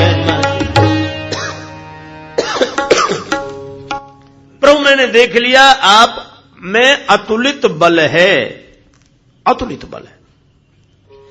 तो बल देखने वाले ने तो बताया कि राम जी में अतुलित बल है। हां, हनुमान जी बोले तो अतुलित बल किस में है? कहा कि राम जी में। और कहा कि वे राम जी कहां हैं? बोले जहां राम जी हैं वहीं राम जी का बल है। तो राम जी कहां बैठे हैं? हनुमान जी बोले हमारे हृदय में। तो अतुलित बल किसका है? राम जी का।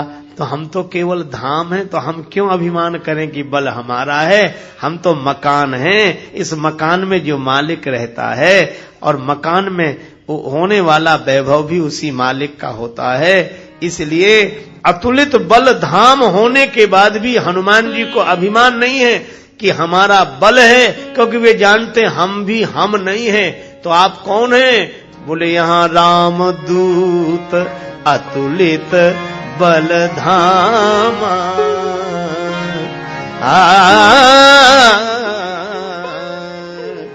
अंजनी पुत्र पवन सुत नामा। अंजनी पुत्र पवन सुत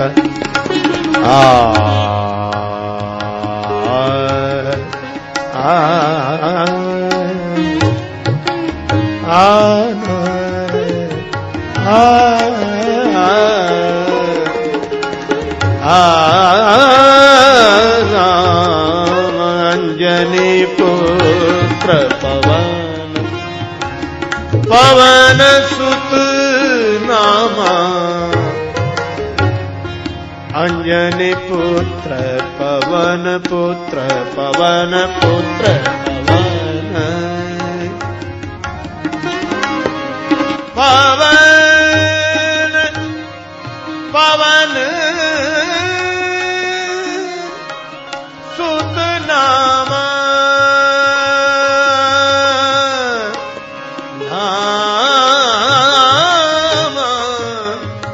नामा नामा है पवन सुत नामा। अंजनी पुत्र पवन पुत्र पवन पुत्र पवन पुत्र पवन। अंजनी पुत्र पवन सुत नामा। ये माता अंजनी के पुत्र हैं। अंजनी माता के पुत्र पर पवन सुत नामा।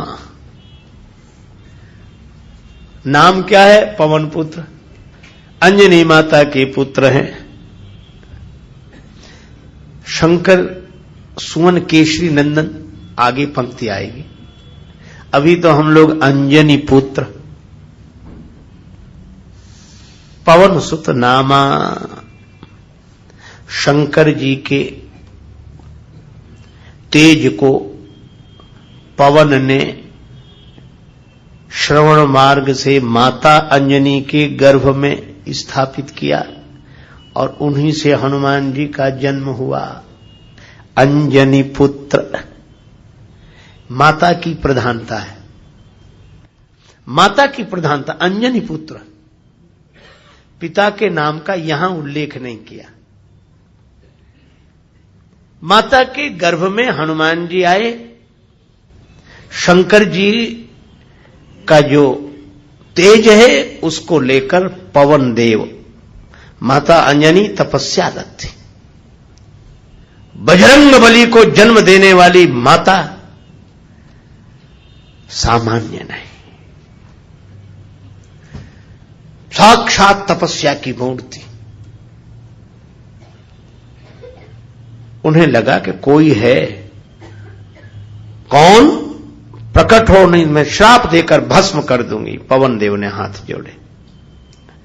प्रभु की आज्ञा से शंकर जी का तेज लेकर मैं उपस्थित हुआ हूं। आपके श्रवण मार्ग से आपके गर्भ में उसको स्थापित करने की आज्ञा हुई है।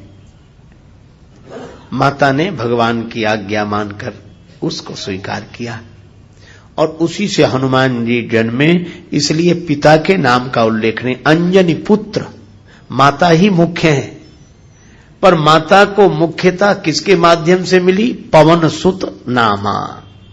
रामदूत अतुलित बलधामा। अंजनी पुत्र पवन सुत नामा। पर इस पवन सुत का एक अर्थ और भी है। लोग जब दुखी होते हैं तो बड़ा आंदोलन मचाते हैं, आंदोलन करते हैं, शोर मचाते हैं। रोटी कपड़ा और मकान मांग रहा है हिंदुस्तान, पुराना नारा है। रोटी चाहिए, बिल्कुल चाहिए, पर आप विचार करना, भोजन बहुत कीमती है शरीर के लिए, बहुत कीमती है। ये पेट बड़ा विचित्र है। शारीरिक संरचना में देखें तो पेट सबके आगे लगा हुआ है, पर विडंबना यह है कि यह लगा है आगे और पड़ा है पीछे। सबके आगे लगा है, पीछे पड़ा। भगवान शंकराचार्य कहते हैं उदर निमित्तम बहुकृत वेशा, उदर ये पेट सबके पीछे पड़ा। अच्छा देखो, लोग कहते हैं कि मौत सबसे बड़ी है, मौत से बड़ा कोई नहीं। बिल्कुल ठीक कहते हैं, कोई ऐसा नहीं जो मौत से बच जाए, मौत बहुत बड़ी है। पर कबीरदास जी कहते हैं कि एक मौत से भी बड़ा है। कहा वो है कौन? कहा कि देखो मौत एक बार आती है, बार बार नहीं आती। एक महात्मा कहते थे कि डरना क्या, बार बार मरना नहीं है, एक बार बचना नहीं, और बार बार बचकर भी एक बार नहीं बचेंगे। मौत बहुत बड़ी है, लेकिन मौत से भी बड़ा कौन? मौत बार बार नहीं आती, पर यह भूख ऐसी है। शाम को भोजन करे कोई, या दोपहर को जिन्होंने किया होगा, उस समय को एक और ले लो, एक बस, अब पीछे मत पड़ो। हम देखो बस ऐसे लगता है जैसे जिंदगी भर अब खाएंगे ही नहीं। और 2-3 घंटे बाद ही शाम हुई, ले आओ भैया कुछ अब तो दो। शाम को खूब खिला दिया, बस अब पानी पी लो, दूध पी लो, गोली खा लो। एक से कहा अगर ज्यादा गड़बड़ी हो तो आज मुला की गोला नहीं, बोले इतनी जगह होती तो एक लड्डू नहीं खा लेते, और इतना खा ले। लगता है कि भूख गई, पर कबीरदास जी कहते हैं संध्या समय विदा कर दीनी, भोर को आन खड़ी, और कहत कबीर सुनो भाई साधु, मौत से भूख बड़ी। मौत से भी भूख बड़ी। भोजन बहुत कीमती है शरीर के लिए, लेकिन आप एक बात सोचो, भोजन के बिना भी लोग रह लेते हैं। कितनी देर? 1-8 दिन तो रह सकते हैं, व्रत करते तो रहते ही, और बड़े उत्साह से कहते हैं। जो सवेरे से शोर मचाते थे कि कुछ तो दो, कुछ तो दो, उनसे दूसरे ने कहा कुछ नहीं, आज तो हमारा तो मंगल है। हमारा मंगल माने व्रत है, पर व्रत नहीं कहते, कहने में आ गया हमारा मंगल है। हमने एक से कहा कि तुम्हारा ही मंगल है। अरे सबका मंगल है, ऐसा काहे नहीं सोचते हो? व्रत है, ठीक है। तो भोजन के बिना एक दिन रहा जा सकता है, पर अन्न से भी ज्यादा कीमती है पानी। पानी के बिना एक दिन रहना मुश्किल। निर्जला एकादशी एक आती है गर्मी में, कितनी कठिनाई से लोग व्रत कर पाते हैं, पर पानी के बिना भी हम 2 घंटे 3 घंटे रह सकते हैं, ठीक है। लेकिन आप सोचो हवा के बिना कितनी देर रहोगे? लोग पानी का व्रत कर देते हैं, छोड़ देते हैं, पानी नहीं पिएंगे, अन्न छोड़ देते हैं, पर हवा छोड़ी आज तक किसी ने? हवा छोड़ने में हवा खराब हो जाएगी, बड़ी मुश्किल है। हवा के बिना नहीं रहा जा सकता, पवन के बिना नहीं रहा जा सकता। अच्छा, लेकिन आप कभी सोचो, शोर मचाया रोटी के लिए, शोर मचाया पानी के लिए, किसी ने हवा के लिए शोर मचाया जो सबसे ज्यादा कीमती है, पर उसकी जरूरत क्यों नहीं महसूस हुई? क्योंकि वह पवन सबका प्राण होने के बाद, जिसके बिना एक क्षण नहीं रहा जा सकता, वो इतनी आसानी से सबको मिल गया है कि उसकी कीमत हमें समझ में नहीं आ रही। तो जैसे पवन सबसे अधिक कीमती है, पवन से ज्यादा कीमती कोई नहीं है, पर सहजता से मिल गई है पवन, इसलिए हमें उसकी कीमत समझ में नहीं आ रही।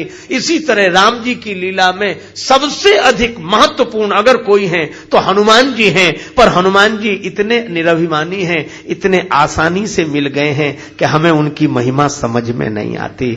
हम अतुलित बल धामम कहते हैं तो लोग सोचते हैं कि शायद होंगे, कह तो रहे तो होंगे भाई।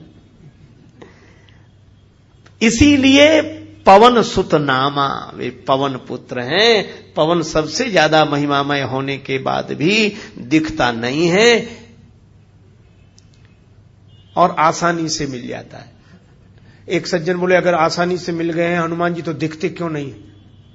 हमने कहा पवन दिखते, पवन आसानी से मिल गया है, लेकिन पवन दिखता है क्या? हनुमान जी भी पवन सुत हैं, तो तुलसीदास जी यह कहना चाहते हैं कि वे ना भी दिखे तो भी उनकी उपस्थिति अपने साथ ही अनुभव करो, क्योंकि वे पवन पुत्र हैं, अंजनी पुत्र पवन सुत नामा। अच्छा, एक बात और है, कई बार लोग दिखना चाहते हैं। एक आदमी की आदत थी, जब भी मिलते तब यही कहते, अब तो ये हो गए, भगवान की कृपा है अब। और यही कहो कि भगवान की कृपा से ये सुखी हैं, पर ये नहीं कहते अब तो अब बहुत आराम से है। समय समय की बात होती। एक बार बड़ी खराब दशा क्यों थी ना, जब हम आए थे, हमने किया था, मतलब हमने जो दिया था तो हम भी दिखते रहे कि हमने किया था। बोलो, अगर देने वाला खड़ा ही रहे छाती पर, कहेगा हमने दिया, और हम तो आप परेशान हो जाएंगे, किसी तो न देता तो अच्छा था, परेशान कर दिया इसने तो। अभिमानी आदमी अपने को दिखाना चाहता है कि हमारे कारण, लेकिन पवन ऐसा है कि ये पवन देव सबके प्राण बनकर रहते हैं, पर किसी को नहीं दिखते, ताकि कोई यह न समझे, हमारे एहसान को न समझकर कहीं हमारे अभिमान को न समझ ले और अपने को उस एहसान से दबा हुआ न माने। इसलिए पवन दिखते ही नहीं है, और हनुमान जी भी छिप कर रहते हैं, दिखते ही नहीं है, झुक कर रहते हैं। और इसीलिए इनकी सबसे बड़ी विशेषता, अंजनी पुत्र पवन सुत नामा, अंजनी पुत्र पवन। एक बात और, महावीर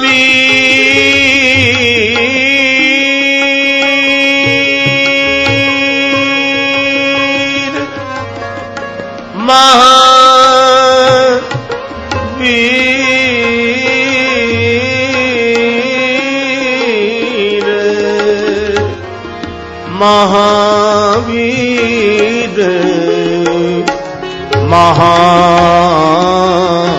महावीर महावीर विक्रम बजरंगी, महावीर विक्रम महावीर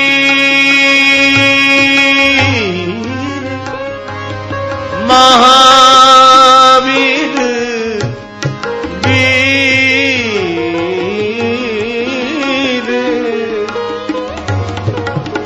वीर विक्रम बजरंगी, महावीर विक्रम बजरंगी, कुमति निवार सुमति के संगी, महावीर विक्रम विक्रम विक्रम। श्री हनुमान जी महावीर हैं। वीर बहुत होंगे पर हनुमान जी महावीर हैं। अच्छा, महावीर कैसे? देखो, रामचरितमानस में सबसे बड़ा बलवान बली अगर कोई देखना हो तो रावण है। उसके पास बल ही बल है, भुजाओं का बल, 10 सिरता है 20 भुज दंडा, रावण नाम वीर बर बंडा। बड़ा बलवान, बड़ा। देखो, चलत दशानन डोलत अवनी, चरणों का बल, भुज विक्रम जानहि दिगपाला, वैभव का बल, परिवार का बल। इतना बड़ा तो परिवार है रावण का। तुलसीदास जी बोले हम तो झंझट में ही नहीं पड़े गिनने के, गने को पार निशाचर जाति। पर कबीरदास जी ने गिनती की थी, उन्होंने कहा कि 10 लाख पूत, 1 लाख पूत, 1.25 लाख नाती, 1 लाख बेटे और 1.25 लाख पौत्र।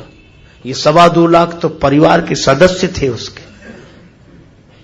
कितना बड़ा परिवार, परिवार का बल, धन का बल, वैभव का बल, और इन बलों का अभिमान। इसलिए रावण जैसा बलवान कोई नहीं, बड़ा बली। इसीलिए तुलसीदास जी कहते हैं कि बली है बल है तो रावण के पास, इसलिए रावण है बली। भुजबल विश्व बस करी राखे से को न स्वतंत्र, मंडलीक मणि रावण राज करे निज मंत्र। बड़ा बलवान, भुजाओं के बल पर पूरे विश्व को बस में कर लिया। लेकिन तुलसीदास जी महाराज, अगर रावण बली है तो बली रावण को 6 महीने अपने बगल में जो दबाए रहा, उस बाली को क्या कहोगे? बाली महाबल अति रणधीरा, बाली महाबल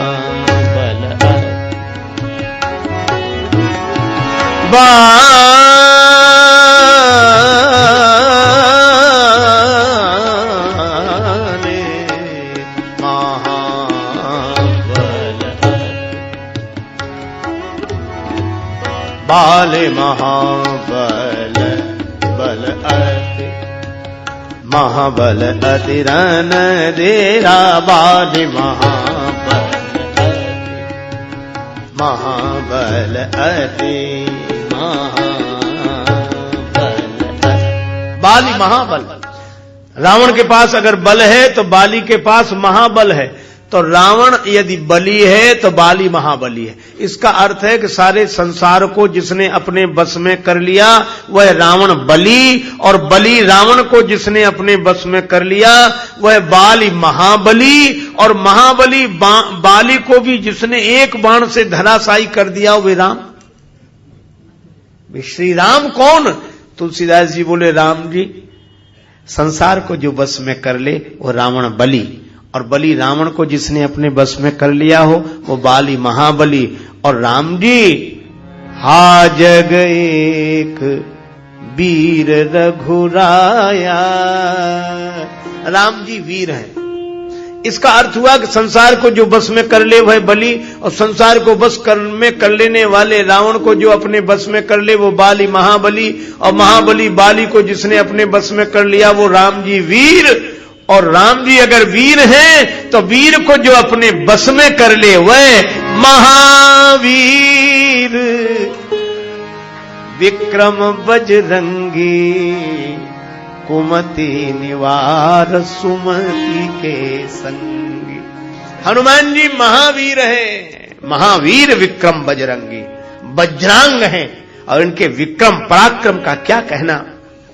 यह महावीर है, और हनुमान जी ने राम जी को बस में कर लिया। इसका प्रमाण, सुमिरि पवन सुत पावन नामू, अपने बस करी राखे राम। अपने बस में कर लिया, और जो जिसके बस में होता है उसी के हृदय में बसता है। जासु हृदय आगार बसहि राम सर चाप धर। तो ऐसे श्री और एक बात और, क्या? संसार का अभिमान तोड़ दिया रावण ने, और रावण का अभिमान तोड़ दिया बाली ने। तो संसार का जो अभिमान तोड़ दे वो बली, और बली का भी जो अभिमान तोड़ दे वो महाबली, और महाबली का भी जो अभिमान तोड़ दे वो वीर, और जो अपना ही अभिमान तोड़ दे वह महावीर विक्रम बजरंगी। और जब महावीर से प्रार्थना क्या करें? कहा कि महाराज जैसे आपने अपना अभिमान तोड़ दिया, इसी तरह यह अभिमान हमारे मन में जीवन में कुमति बनकर न आवे, हम भी अभिमान रहित हो जाएं। इसलिए प्रार्थना की, कुमति निवार सुमति के संगी। हे सुमति समर्थ हनुमान जी, हमारी कुमति दूर करें। यही प्रार्थना तुलसीदास जी कर रहे हैं, और हम लोग भी यही प्रार्थना करें। तो आप कहेंगे कि यह प्रार्थना स्वीकार होगी क्या? अवश्य होगी। क्यों होगी? क्योंकि जो यह पढ़े हनुमान चालीसा, होई सिद्धि साखे गौरी सा। जय सिया राम, जय जय सिया राम, जय सिया राम, जय जय सिया राम।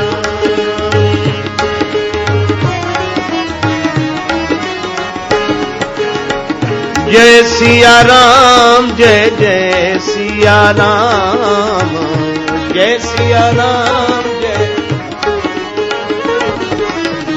जय सिया राम, जय जय सिया राम। जय सिया राम, जय जय सिया राम, जय सिया राम, जय जय सिया राम, जय सिया राम, जय सिया राम, जय जय सिया राम, जय सिया राम, जय जय सिया राम, जय सिया राम, जय जय सिया राम, जय सिया राम, जय जय सिया राम, जय सिया राम, जय जय सिया राम, जय सिया राम,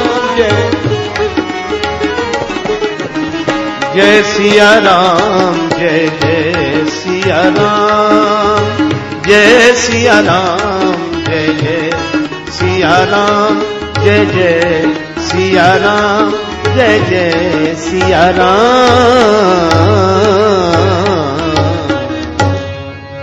श्री सीताराम जी महाराज की जय, श्री हनुमान जी महाराज की, श्री तुलसीदास जी महाराज की जय, सब संतन की जय, सब भक्तन की जय। जय जय श्री सीताराम, जय जय श्री राधे श्याम, नमः पार्वती पतये, हर हर महादेव।